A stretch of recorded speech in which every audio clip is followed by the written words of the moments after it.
Apple just changed the entire iPhone 18 launch plan.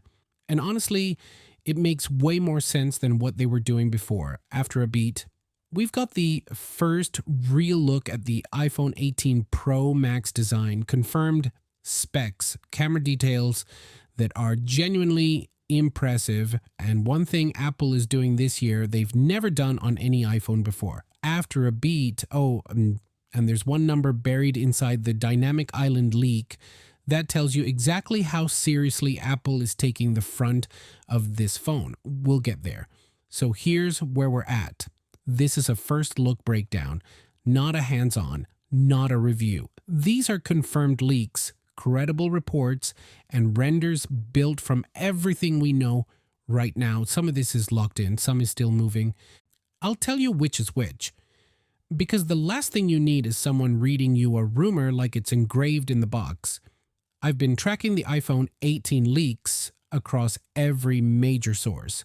Ming-Chi Kuo, digital chat station, prototype images, leaked screen protectors. The picture is clearer than usual this early, and there's one spec in particular that actually changed my expectations for this phone. Right, so the launch timeline has changed, and it matters more than it sounds. Earlier rumors had the full iPhone 18 lineup arriving together in September. That's not happening. And what we actually expect now, iPhone 18 Pro and iPhone 18 Pro Max in September 2026. Standard iPhone 18 pushed to spring 2027, and the iPhone Fold, which had been rumored alongside the Pro models, now reportedly arriving in December instead. After a beat. So Apple is spreading the launches out across almost a full year.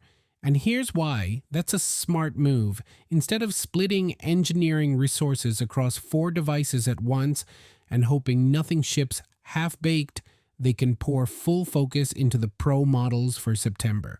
The Fold gets its own dedicated launch moment in December. And the standard iPhone 18 becomes a standalone event in 2027 rather than getting completely buried underneath Pro Max coverage. Apple's moving toward a staggered release strategy. Whether that's good or bad depends entirely on which iPhone you're actually buying. But for the Pro Max, more focused development time is a net positive, always. A quick pause. Today's video is sponsored by Wondershare Dr. Phone, and I'll be straight with you, this one's actually useful, Doctor. Phone is an all-in-one toolkit for Android and iOS. It handles the situations you never think about until you're in them.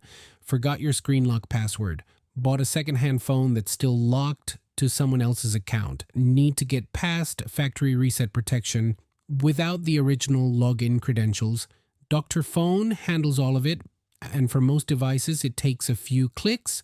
After a beat, it supports Samsung, Xiaomi, Huawei, Honor, and a long list of others on Android. For iPhone, it can bypass iCloud activation lock without a jailbreak, and it already supports the iPhone 17 series on iOS 26.1, which is genuinely impressive turnaround. Beyond unlocking, data recovery, GPS, location spoofing, full WhatsApp backup and transfer, and a repair toolbox for when your phone starts doing that thing where it just acts weird. Link is down in the description.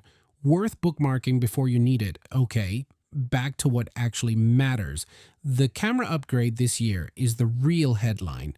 According to Ming-Chi Kuo, who has an exceptionally strong track record on Apple hardware leaks, the iPhone 18 Pro Max is getting variable aperture on the primary camera. After a beat, if you're not sure what that means, most phone cameras have a fixed aperture. The lens opening is always the same size and the software does the rest. Variable aperture means the lens physically adjusts.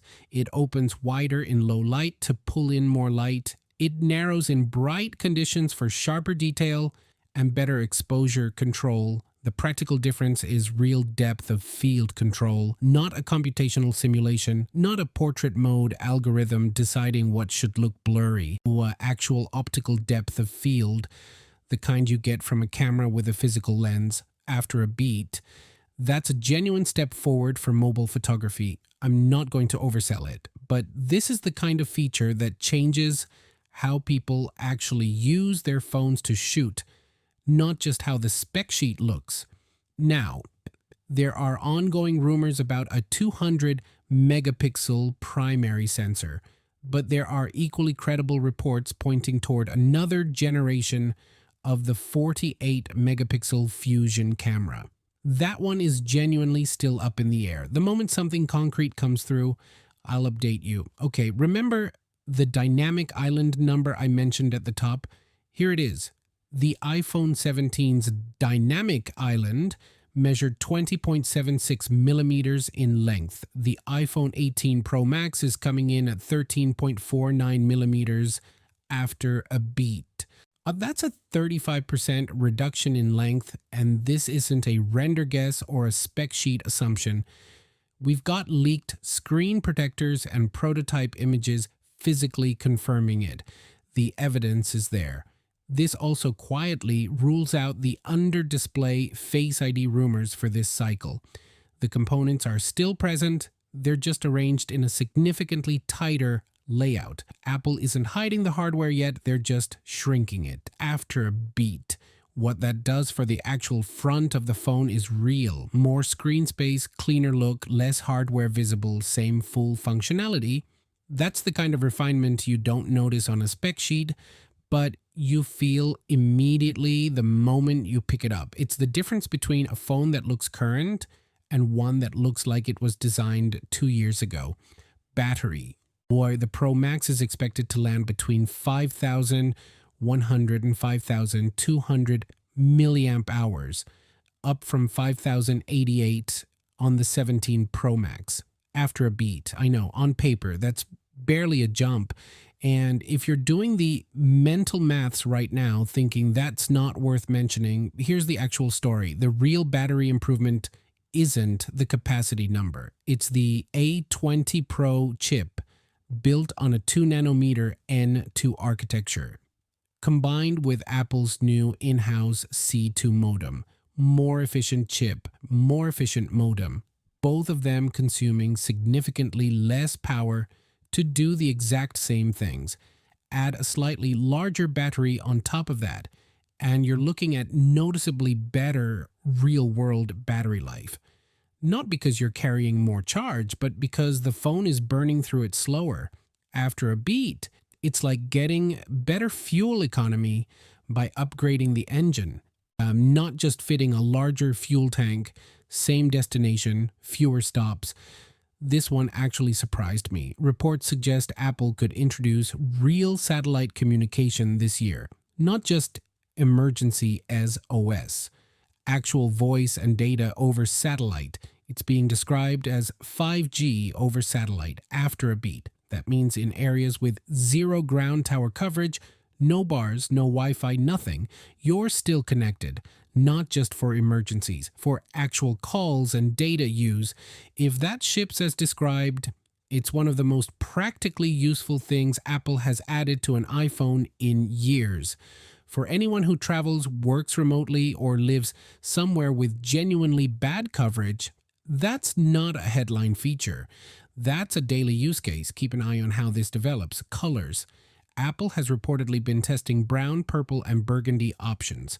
But current reports indicate they've landed on a deep red finish. Darker than previous product red models. More burgundy tone than bright red.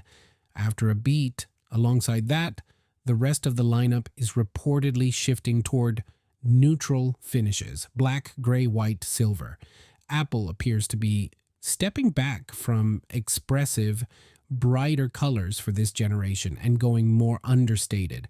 I have built out renders based on everything we know right now. The rear design is a clear, clean evolution of last year, but the front, with that reduced dynamic island, looks noticeably more refined. More screen, less hardware interruption, same overall footprint.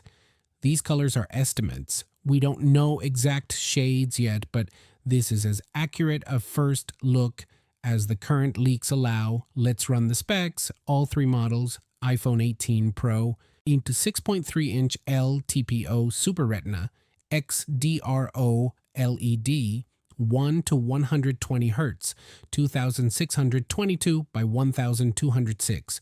Resolution, higher peak brightness, thinner bezels, smaller dynamic island, new 42 megapixel selfie camera. We'll move to the top left of the display. Rear triple camera system with variable aperture, 48 megapixel main sensor, 48 megapixel ultra wide, 64 megapixel periscope with 5 to 10 times optical zoom. All three reportedly using stacked sensors for faster readout and better color depth. A 20 Pro chip on 2 nanometers, 12 gigabytes of RAM, up to 1 terabyte of storage.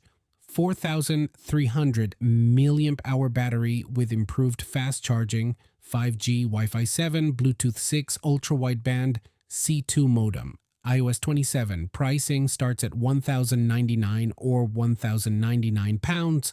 After a beat, iPhone 18 Pro Max, 6.9-inch LTPO Super Retina XDRO LED, 2868 by 1320. Same 120 Hz, record-breaking peak brightness. Smaller dynamic island, same 42 megapixel front camera. Rear, possible 200 megapixel primary, 48 megapixel ultra-wide, 64 megapixel telephoto, larger apertures, and improved sensor readout across the board. A 20 Pro chip, 12 gigabytes of RAM, up to 2 terabytes of storage. 5,200 milliamp hour battery, same full connectivity stack, iOS 27. Starting at $1,199 or £1,199, September 2026, after a beat. And then there's the Fold, 5.5-inch external display for everyday use, 7.8-inch internal folding OLED, and the headline claim here is no visible crease from any angle when unfolded. 9 millimeters folded, 4.5 millimeters unfolded.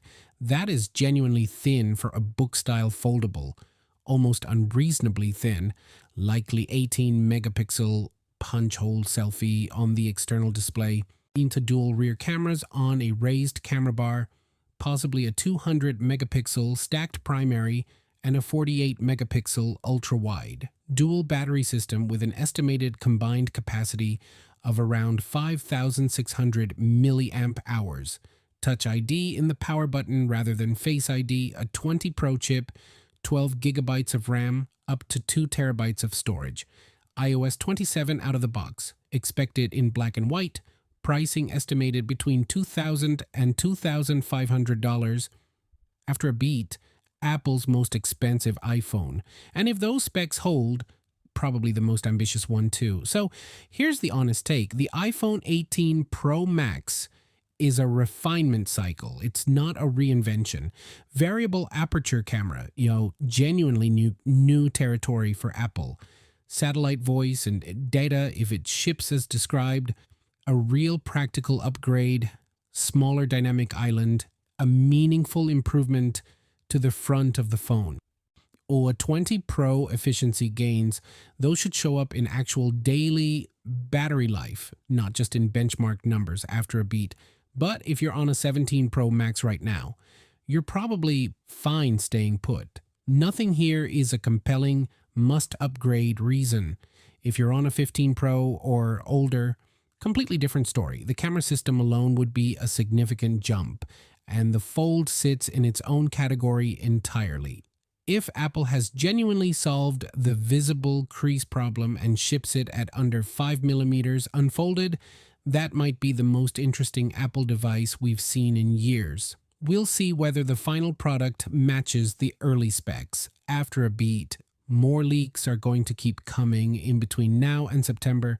I'll cover every major development as it lands. But the one I'm personally most curious about is whether that 200 megapixel sensor actually makes it to the final iPhone 18 Pro Max, or whether we end up with another generation of the 48. That decision changes the camera story completely. Which part of the 18 lineup are you most interested in? Drop it below. Genuinely curious where people are landing on this one. See you next one. Peace.